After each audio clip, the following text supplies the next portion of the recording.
This is the lecture for Thursday, the 26th of May, 2022, for Ancient and Medieval History.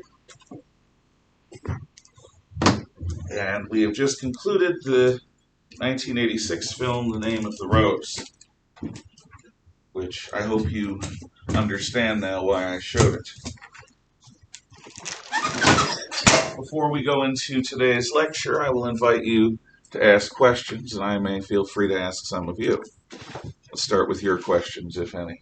The more questions you ask, the fewer I will have to ask. Blah, ha, ha, ha. Yes? So when you say explain the ending of the movie, it's just kind of retell what happened?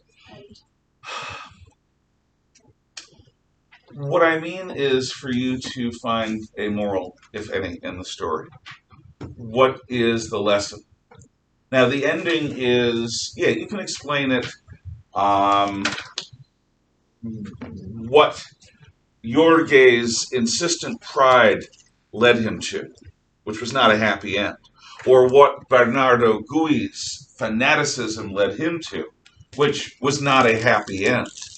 And you can talk about things like that. And Salvatore and Remigio were both killed, but not the girl. And there's a wisdom in that. But the look exchanged between Adzo and the girl, I think, is a very powerful moment. And to me, that's the end of the movie, because he does have a choice to make.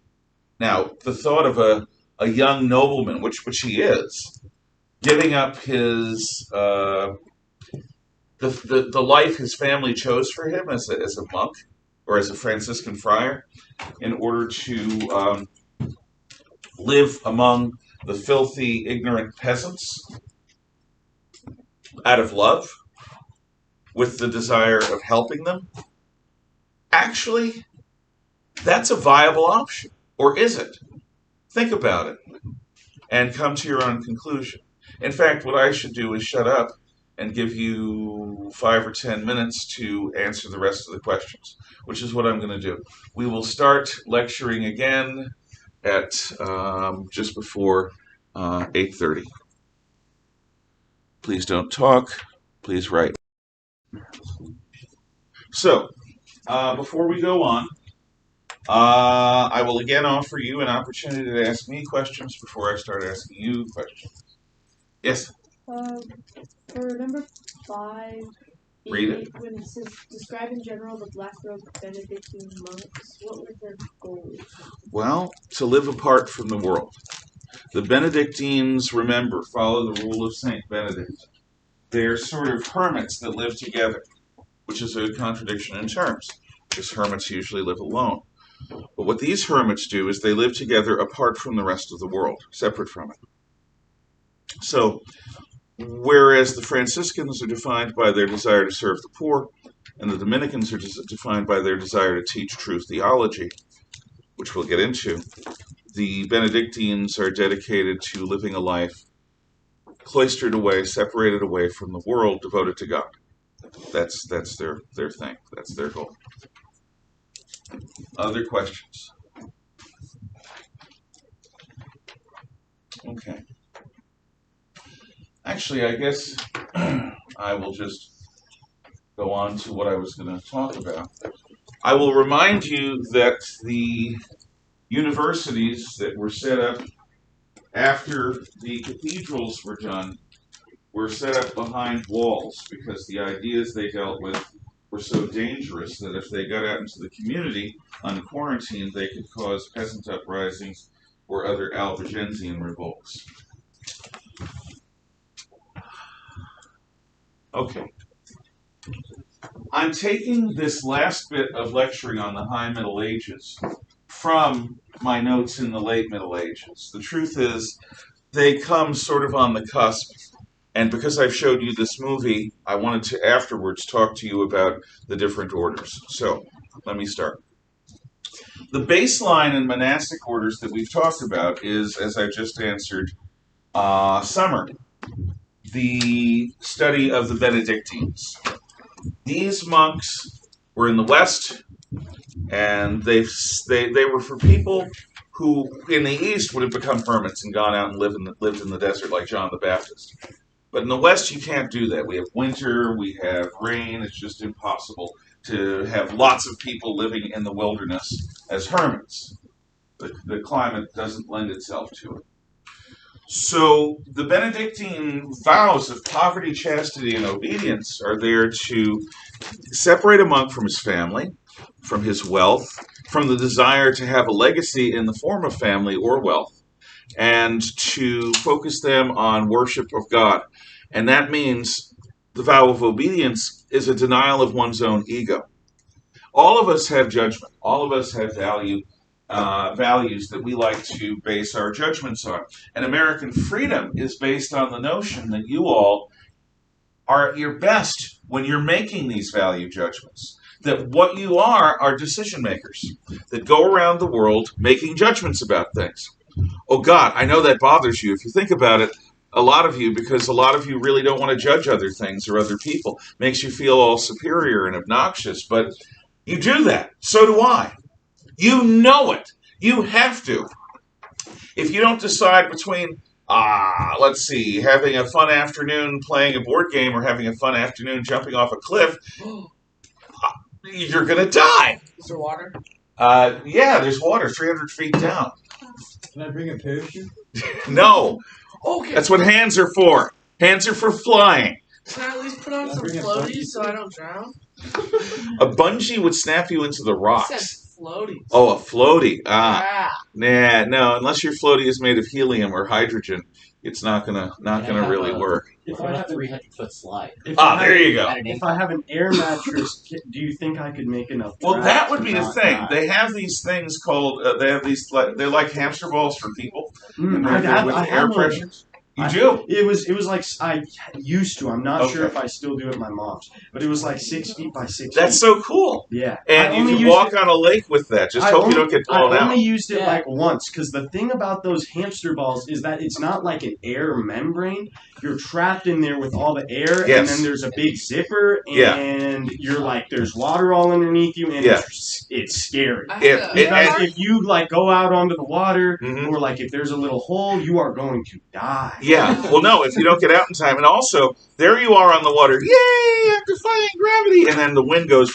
Yeah. And suddenly you're half a mile out in the middle of the lake in a hamster ball with nobody around who's going to save you. Yeah. But it looks cool. It looks way cooler. I never It's met anyone fun. who had one of those. Yeah, it was I like get. $300. Yeah, the claustrophobia I get. Oh my god. Yeah. And then, yeah. We had one of those too. We like push each other down, standing in them. Well, that's just good fun. Do you have sumo wrestling where you like bounce against one another, or if you have more than one? Yeah, and then we'll try to run at each other, but it'll just spin out Yeah, water. And yeah. Okay, Can I bring a wingsuit? a wingsuit, Yeah. like a flying squirrel suit. No. The whole point is it's a bad call, Hang a glider. bad judgment call. Yes. I was in one of those little things when I was younger, Yeah. and I don't know, I think I was like 6, and I got like really claustrophobic, so I started screaming and having a panic attack.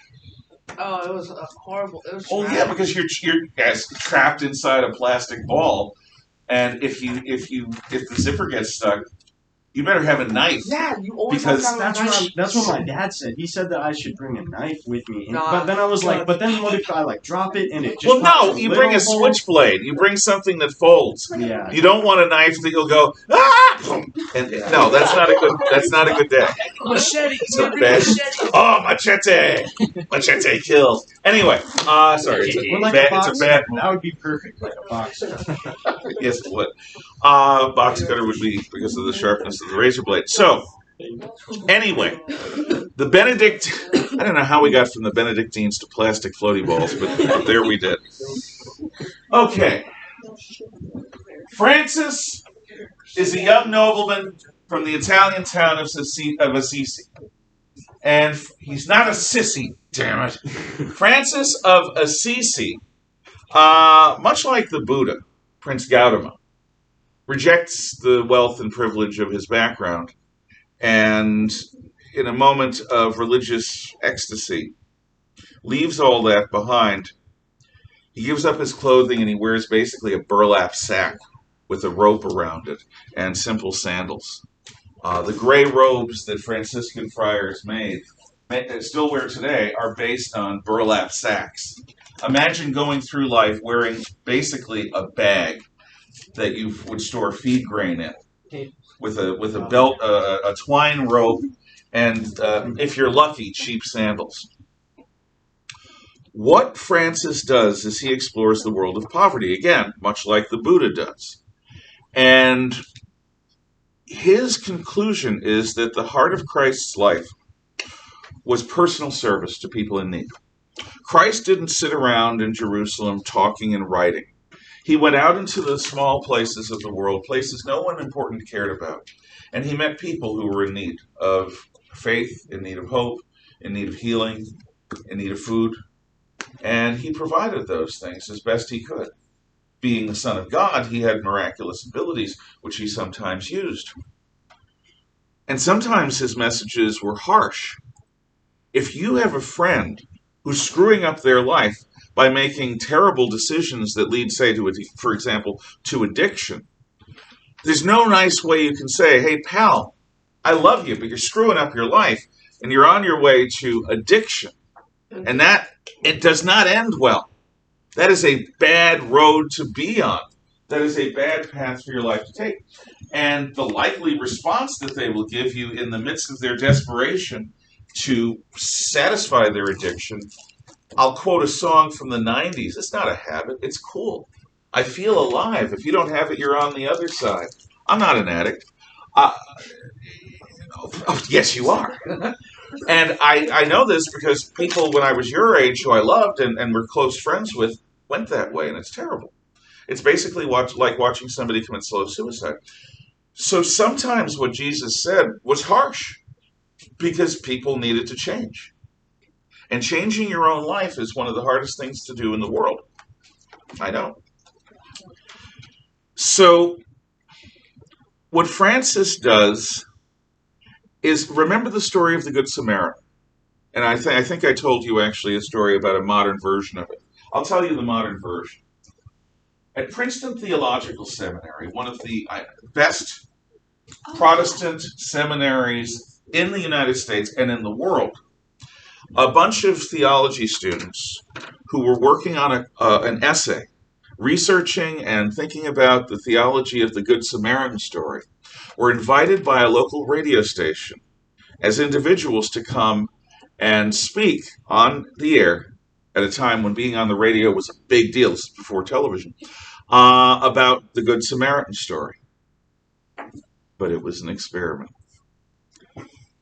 On the steps of the radio station was a bum. And that bum was in trouble. And almost all of the bright, shiny theology students who are in it because they want to serve people as ministers of God, these are not bad people, are so consumed by their own stuff that they all walk by this guy. They could have given him some money. They could have taken a moment and said, hey, pal, are you okay? They all walked by to talk about the story of the Good Samaritan. And if you don't remember, the story of the Good Samaritan is a guy is injured by a roadside, and an august rabbi walks around him, has nothing to do with him, and a noble, honorable Jew. And remember, Jesus is a Jew. Jesus is speaking of the chosen people. Again, sees the guy and goes to the other side of the street and walks around him. But a Samaritan who is of a race of people that the Jews consider fallen, false, and on their way to hellfire. Hey, are you okay? Let me help you out. He stops what he's doing. He turns aside from his own mission in order to help this person as best he can. Bring him to shelter. Bring him to safety. And that's the story of the Good Samaritan. Even a scumbucket like a Samaritan, look at him. The righteous people walked by. The Samaritan took the time. And this story has many, many levels and many, many lessons. And one of them is you can never tell who's going to act righteously in a given moment because we're all human and we all screw up. So, if there is a lesson in Francis of Assisi's life, it's the lesson of personal service to the poor. And it's not just poverty as in economic poverty. It's people who are poor of spirit. It's people who are messed up. But it's not just people. Famously, Francis finds a bird that's stunned itself and broken its wing. And my wife has done this. One of the reasons I'm proud to be her husband is she'll find wounded animals and she'll try to help them.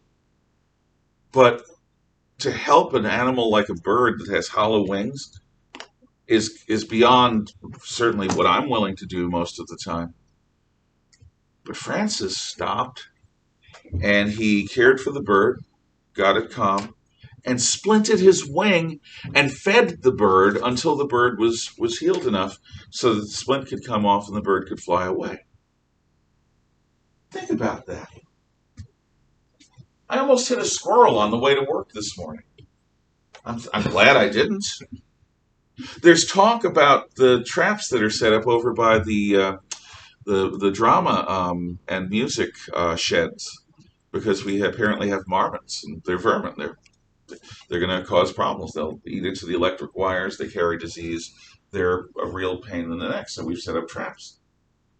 And some of my more matronly, nurturing, mother-like colleagues want to assure students that the marmots aren't going to be hurt. I don't know if they're not going to be hurt or not. But the thing is, in life, meat doesn't come from cellophane wrappers in the supermarket. Leather does not come from a bunch of minerals that feel no pain. We kill stuff in order to survive. And if you're a vegan, you're still killing plants. And what if grass can feel pain? And what about broccoli? Or an apple? So, in fact, death is a normal part of life. Even in The Lion King, they talk about the circle of life. So, That made me sad. it's a sad story, but a happy story. Hakuna Matata, baby. Nah, it's So- not happy. I cried. So in the end, And then the live action came around. I didn't see that because yucky. So I get to see him die in live action. No. Here's the thing that bugs me. They're like, oh, it's live action, but it's really just CGI live It action. is. They Yeah, CGI no. everything. It's live action. no, it's not live action, You know and what I mean. I hate that. The cartoon is the definitive version. Yes. I'm pretty sure that scientists are starting to say that plants can feel pain. They can't. They don't have nervous systems. Yeah, but You can't feel pain I if you don't have a remember nervous what I system. read, but they're finding out a bunch of stuff about plants. Like they got Kale to send emails, Jesus. like about soil. So now K-mails? there's Kale that sends email about like soil moisture. That's I an don't. organism Okay. that has a function that on how it survives. That's not doesn't mean that it can feel pain. Yeah, well, like still. Yeah, and then there's the great. Just like When I watched was a kid, we had a TV show called Lost in Space, and it taught us about things like this. There's the Great Vegetable Uprising, led by a giant man carrot, who is going to get all the animals because they eat the plants. So you never know. There could be alien broccoli on its way to. I don't know why broccoli. Their stalks, their flowers look like brains. That's why. Yeah. They have little cauliflower weapons. Anyway, this is such a great history lecture. So Francis's example of personal generosity and charity is an example to all. And other men come join him, and they don't become priests. Franciscans are not monks, they're friars. What they do is they swear to lead a life of poverty and of service. That's it. Poverty and service. So they're not going to accumulate any wealth, and they're going to live a life dedicated to helping others. I have to admit, as much as I personally don't agree with the theology of the current Pope of the Roman Catholic Church, I think it's long past time that somebody picked the name Francis as a Pope name, because Francis of Assisi is just, as everything I know about him, one of the best people that's ever lived in terms of being a good person, a generous person, a blessing to others, and not all egomaniacal about it, just humble. And to this day, the Franciscans are an example of how you can give up on your ego and just lead a life of service. Now we come to St. Dominic. Okay, St. Dominic, who's going to found the Dominicans, or the Order of Preachers, is a chaplain during the Albigensian Crusade. He personally witnesses the slaughter that results from bad ideas. And he, in a moment of religious ecstasy and clarity, identifies the cause as the bad theology of the Cathari. The Cathari weren't wrong to question the problems in society. The Cathari were wrong in thinking that they could establish human-designed utopia. They were also wrong in deciding to kill their way in order to get there. Dominic says that religious teaching in harmony with Christian tradition is the only antidote to this sort of nonsense. Because if real Christian theology is not taught, if Orthodox Christian theology is not explained, if you have a bunch of bad teachers making you memorize a bunch of useless stuff that has no bearing on your life, then, of course, yeah, you say that. I actually believe it does have a bearing on your life. But that's you, Mr. Gennaro. It's all about this and that. We're having a quiz tomorrow, by the way. Oh, On yeah. the High Middle Ages, yes. This class teaches us like way more about life than math. Than like any math after like 5th No, grade. okay, math It's is just not fine. useful at But all. Like, I feel like, I feel like Look, this makes me you know why understand math is useful? Because the world operates through scientific and principles and technology, and people who speak math can play with that stuff. Yeah. So we need to identify and train future engineers and technicians. I get that. Don't tell your math teachers; you'll make them sad. Yeah. But you get an A because you said nice things about history. Yeah. You two, on the other hand, what? Yeah. I'm joking. So those of you at home. Yeah. Like science. So what Dominic does is he works out how he is going to understand the true theology taught by the church and how he is going to explain it in a compellingly interesting way as a teacher. The Order of Preachers is what he founds. And the Order of Preachers, the Dominicans, are dedicated to understanding the ideas of Christianity and teaching them in a meaningful way in order to prevent heresy. Heresy is theological error. The first heresy is God loves sinners, so let's sin now, sin later. We're going to sin until we die, and then on our deathbed we'll say, sorry, God. And God will have so much sin to forgive, it'll make him feel good. Do you understand how twisted that is? But that was actually taught, and it still is sometimes. Every so often, this old heresy comes back in a new form. So, to prevent heresy, to prevent false teaching, Dominic dedicates the rest of his life to understanding and preaching true Orthodox teachings. And he inspires a bunch of men to join him. And these become the Order of Preachers. Now, think about the origins of this Inquisition, which are hugely staffed by Dominicans. The Inquisition is set up to correct mistakes. So you have some guy saying, the Bible in the Old Testament says, thou shalt not suffer a witch to live. So what we're going to do is take any uppity mouthy broad and string her to a post and light her a flame. That's false teaching. That's not true. Not every mouthy female is a witch. And not every problem can be solved by lighting people on fire. Thank God! So a person... yes? Would you like an Old Testament? That's the New Testament. That's Oh, the it New is. You're right. Yeah, that one. You know why? Because the Gideons are nice people. You like Yesterday, I have several copies. I did too. I have 23. Okay. I know. Look, understand.